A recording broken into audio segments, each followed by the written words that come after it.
Hi, this is Jay Worley from Cohort 38. This is our ITEC7430 Internet Tools Classroom. This is our lesson plan. Let me walk you through my lesson plan real quick. You can see here that I'm in mathematics, specifically geometry. I've got my 3 content standards that come directly from the Georgia Performance Standards. You've got those there. You've got about 7 or 8 ISTES standards for the students, things that really amp up the engaged learning. The overview of the project is it comes from Common Core Unit 3, Right Triangles Trigonometry. This is a project-based lesson, so it kind of takes 3 days usually to implement, which is kind of unusual for my math students. You can see here, I'll take you to the Weebly Got Trig website that walks them through everything. They have to have some prior knowledge about about trigonometry. We learn that before you do the lesson. They have to learn how to use a clinometer, which can be kind of hard for them. It's a very simple, can be a very simple angle measuring tool. And then, of course, they've got to have a scientific calculator or a graphing calculator.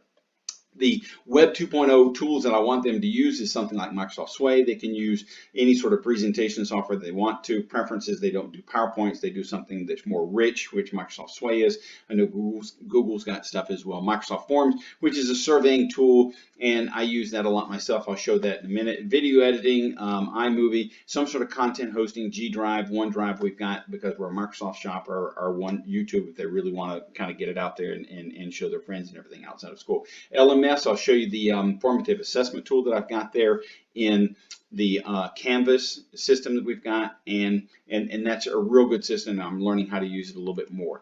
All right, so the essential questions are these 3 there, and they really require students to go back to Unit 2, which is where we start learning about similarity. Again, the assessment, these are these 5 main things that I'm looking at from, math concepts, quality presentation, working with others, neatness, organization requirements. You'll see that in the rubric in just a moment when I show you the Got Trig website. Again, this is the reference to the Canvas as well. Okay, so the resources are already talked about. Instructional planning, again, I do grouping. It's really important. I usually try to have a director, a techie person who is someone that's going to be the go-to person for getting things done, anything app-wise, and then a creative person who's usually in charge of presenter. If I do any interfacing, I always like to try to go through director and let that person be the one that's in charge for the group. Again, it takes 3 days. It's usually 1 day to do the intro work and all the leg work for then getting out in the school. They really like that, getting around campus and finding 3 to 4 different things to use the clinometer and their graphing calculator and measuring tape to find how high things are. Usually into the 3rd day, we finish up the presentation, work on that. It does usually take into the 3rd day to finish that up, and then we present.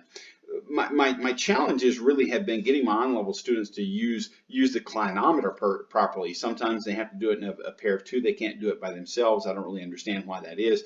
The video that I've got on the website, the Got Trig website, I'll show you. It explains it pretty well, but again, they do have a problem with it.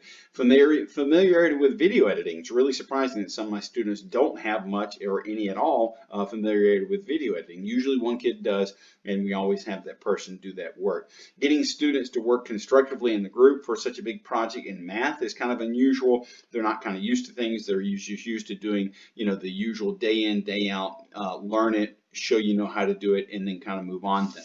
All right, so that's that. So let me show you the Got Trig website. So here is the Got Trig website. Again, starting has an introduction, has a task, that again has a nice little video that I've got there that walks them through things. Won't play that. We've got the process. Again, I've updated this recently and everything with a couple of adjustments from the 2nd time through. You can see it gives them an example, tells them how to use Microsoft Sway if they want to use that. Has the same standards. And here's the rubric that I was talking about a moment ago that has those 5 areas of assessment that I'll assess and give the final grade on.